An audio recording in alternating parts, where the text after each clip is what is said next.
Hello, my name is Stuart. Today we'll be talking about chronology again. Did you know there is a video to watch before this one? The link is in the description and it's best to watch that one first. Chronology is really important in history and we show it on timelines. Once again, we have 3 questions to think about. What is a timeline? What do they show? And how do I read them? That's what we'll be thinking about today. Here's a timeline that we used last time. What can you remember about it? First, we always start from now and look backwards into the past. This is what has already happened. Second, we can count back in jumps of 10 on this timeline to think about how long ago things happened. 10 years is called a decade. Living memory is 100 years. That's 10 jumps of 10 years. 100 years is called a century. We can ask people about events that happened during this time. More than 100 years ago is what we call beyond living memory. Normally, there is no one still alive from when this happened to ask, but we can learn about it in different ways. This forms our scale and makes sure we can read our timeline accurately. We place events on a timeline to show us when in the past they happened. That's our job for today. We have 2 key ways of recording on our timeline. First, a single event is an event that happens once. This is shown by an arrow and might have a caption in writing or a picture to show what happened there.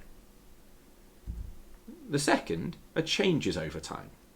This is where we learn about things that don't just happen once. We look at one particular example and how it changes across our timeline. This is shown with a bar like we use in maths. Can you think about some events you've learned about that would go on a timeline? I wonder if they would be within or beyond living memory. And I wonder if they would be an event or a change over time. This is a timeline we used last week. There are 3 arrows which tells us these are 3 events that happened within living memory. A year 1 child being born is the closest to now. So that tells us that they are the youngest and have the shortest living memory. Stuart's mum was born furthest in the past. So that tells us she is oldest and would have the longest living memory. Let's take a look at our toys timeline from last week, shall we? This timeline tells us when some toys we may have heard of were released. Which of these events is the most recent?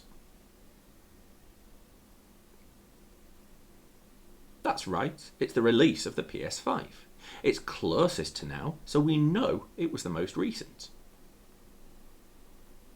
Which was the furthest in the past? That's right, it was the teddy bear. It's furthest away from now, so happened longest ago. We can use our timeline to look at 2 things. First, when the events happened. Second, a way to look at how toys changed over time. Remember, it doesn't just need to be these toys, but could be a timeline of any toys. So, what have we learned? Let's see if you can remember these key facts. When reading a timeline, where do we always look first? Second, living memory is 100 years. What word can we use that means 100 years? Then question number 3. Can you remember what the names for our timeline features show? We use an arrow and a bar.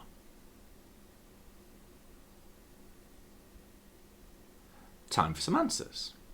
When reading a timeline, where do we look first? We always start with now and look back at what's already happened. Living memory is 100 years. What word can we use that means 100 years? It is a century. Now, if you said decade, a decade is 10 years, but I did mention that. Can you remember what the names of our timeline features show? An arrow is an event and a bar is a change over time. Thanks for watching this video. It'd be great if you could give it a like and subscribe to the channel. I will see you again next time to talk a bit more about chronology. Thanks very much for listening. Bye.